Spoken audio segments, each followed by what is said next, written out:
Let's start with Microsoft. In 2011, Skype looked like the future of communication. People used it for video calls, long-distance calls, interviews, awkward family conversations, and basically anything that involved yelling, "Can you hear me now?" So Microsoft looked at Skype and thought, perfect. On May 10, 2011, Microsoft announced it would buy Skype for $8.5 billion.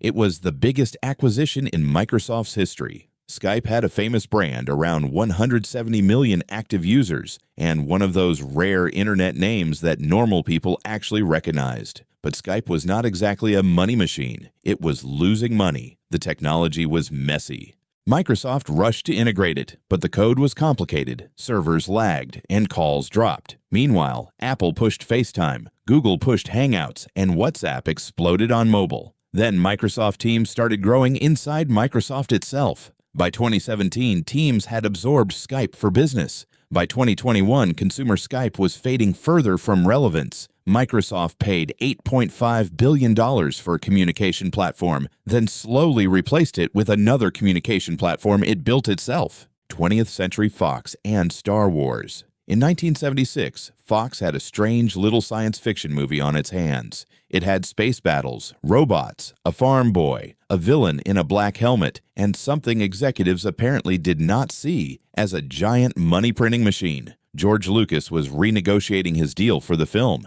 Instead of fighting for a bigger salary, he agreed to take less money up front. In exchange, he wanted the sequel rights and the merchandising rights. At the time, that did not sound like a huge sacrifice for Fox. Movie merchandise was not yet seen as a guaranteed gold mine, and Fox was not fully convinced this weird space movie would become anything more than a risky experiment. So the studio agreed. Then Star Wars came out in 1977. Kids did not just want to watch it. They wanted the toys, ships, lunchboxes, costumes, and plastic versions of every character that appeared on screen. By 1978, Star Wars merchandise had already generated more than $100 million.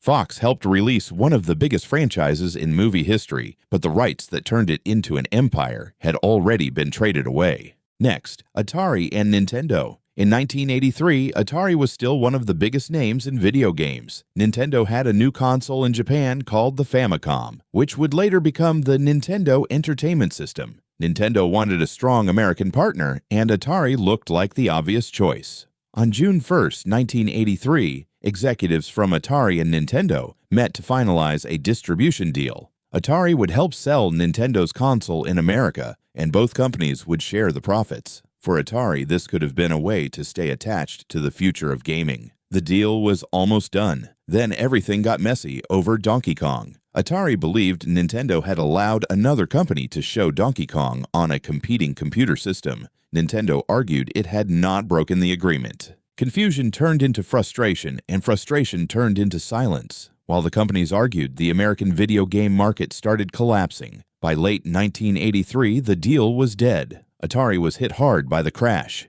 Nintendo moved forward without them. In 1985, Nintendo launched the NES in the United States on its own terms. The console went on to sell more than 60 million units worldwide. Google and Motorola. In 2011, Android was growing fast, but the smartphone world was turning into a legal battlefield. Apple, Samsung, Microsoft, and other giants were fighting over patents, and Google needed protection. So on August 15, 2011, Google announced it was buying Motorola Mobility for $12.5 billion. The official explanation sounded strategic. Motorola had a huge patent library, and those patents would help protect Android. It also gave Google its own phone company. On paper, that sounded powerful. Google would have Android, patents, engineers, hardware, and a famous mobile brand under one roof. But Motorola was losing more than $1 billion a year. Its phones were falling behind Apple and Samsung. And owning a phone company created an awkward problem because Android was supposed to be an open platform for many manufacturers.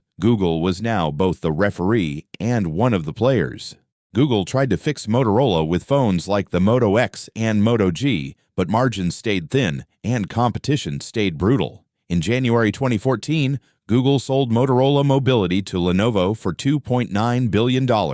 Google kept many of the patents, but more than $9 billion of the original purchase price had effectively disappeared. Yahoo and Broadcast.com. In 1999, the internet was full of confidence, money, and websites that somehow had billion-dollar valuations before most people could even load a picture. Yahoo was one of the biggest names online, and it wanted to become the future of internet media. So on April 1st, 1999, Yahoo announced it was buying Broadcast.com for $5.7 billion. Broadcast.com streamed sports games, radio stations, and grainy little video clips that looked futuristic if you had a lot of patience. At the time, it had around 570,000 weekly users, a big number for the early internet. Yahoo looked at that and saw the future of online video. And to be fair, the idea was not wrong. Online video really did become enormous. The problem was timing. In 1999, most users were still on dial-up. Streaming was slow, unstable, and painful. A video could take forever to load, then freeze right when something interesting happened. Bandwidth costs were high, content partners wanted more money, and inside Yahoo, integration stalled. By 2002, Broadcast.com had been shut down. Mark Cuban walked away a billionaire. Yahoo spent $5.7 billion on the future of online video several years before the internet was ready for it. Xerox and the personal computer. In the late 1970s, Xerox was known for copiers, big machines, office paper, corporate hallways, and the glamorous world of making the same document 27 times because someone lost the original. But inside Xerox, at its Palo Alto Research Center, engineers had built something far more important than another copier. They had created early versions of the graphical user interface, the mouse, and the desktop-style computer screen that ordinary people could actually understand. This was the basic shape of modern computing. The problem was that Xerox executives did not treat it like the future. They were focused on copiers because copiers already made money. Then on December 9, 1979, Xerox invited a young Steve Jobs to visit its research center in exchange for early access to Apple stock. Jobs saw the graphical interface, the mouse, and the screen filled with windows and icons. Unlike Xerox leadership, he understood what he was looking at. He took the ideas back to Apple, where they helped shape the Lisa and later the Macintosh. Microsoft also built its own empire around graphical interfaces. Xerox eventually tried entering the personal computer market, but Apple and Microsoft turned the concepts Xerox had pioneered into billion-dollar businesses. Next, Subway. In the early 2000s, Subway looked like one of the safest franchise bets in America. The brand was everywhere. The startup cost was lower than many other restaurant chains, and the pitch sounded simple. Open a sandwich shop, use a famous name, get corporate support, and join a growing empire. Under co-founder Fred DeLuca, Subway expanded at incredible speed. By 2015, Subway had more than 27,000 locations in the United States alone, more than McDonald's, and around 44,000 stores worldwide. But for franchise owners, the dream had a hidden problem. Subway gave them very little territorial protection. That meant another Subway could open nearby, sometimes close enough to fight for the same lunch crowd. Owners also had to buy from approved suppliers and pay royalties and advertising fees, even when sales were falling. Corporate made money by opening more stores, but individual owners had to survive the competition on the ground. Over time, the system became crowded. Some locations struggled, lawsuits piled up, quality became harder to control. By 2023, more than 7,000 Subway locations in the United States had closed. In 1981, Steven Spielberg was finishing a family movie about a small alien stuck on Earth. The movie needed one simple scene. The alien would follow a trail of candy. Spielberg's team approached Mars and asked to use M&Ms in the film. For Mars, this was a chance to put one of its most famous candies directly into a major Hollywood movie before release, but the company said no. Executives were reportedly worried that putting M&Ms next to a strange little alien might make the candy look weird, unappealing, or too closely connected with something nobody understood yet. So there was no deal, no candy trail, and no movie tie-in. Spielberg's team went to Hershey. Hershey agreed to use Reese's Pieces and supported the movie with a promotion that cost about $1 million. Then E.T. came out in June 1982 and became a massive hit. The candy became part of one of the most memorable scenes. Within weeks of the film's release, sales of Reese's Pieces reportedly jumped by roughly 65%. Next, Netflix and Qwikster. In 2011, Netflix was already changing entertainment, but it was still living in two worlds at the same time. One part mailed DVDs to people's homes, the other streamed movies and shows online. Streaming was clearly the future, but millions of customers still used the DVD service, so Netflix decided to separate the two businesses. On July 12, 2011, CEO Reed Hastings announced that DVD rentals and streaming would become two different plans. For customers who wanted both, the price would jump from $9.99 to $15.98 per month. Netflix was preparing for the future, but customers saw the same service becoming more expensive and more confusing.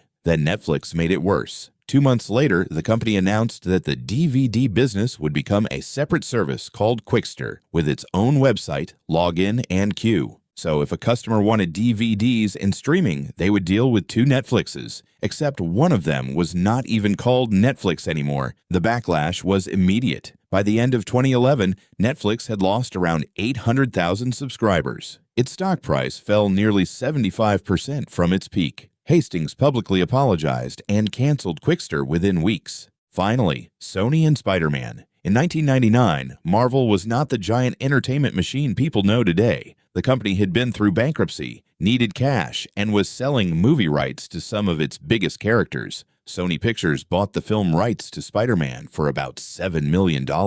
At the time, that looked like a great deal. Spider-Man was famous, superhero movies were becoming serious business, and Sony now had the right to make and distribute Spider-Man films. The box office seemed like the main prize, and for a while, that thinking made sense. The Spider-Man movies made huge money in theaters and turned the character into one of the biggest movie superheroes in the world. But there was another side of the business: merchandise. Toys, clothes, backpacks, video games, and anything that could fit a spider symbol on it. Sony and Marvel originally split Spider-Man merchandise profits 50-50, but in 2011, Sony was under financial pressure and needed money to support its next Spider-Man movie, so Sony sold its half of the merchandising rights back to Disney, which had already bought Marvel for a one-time payment of $175 million.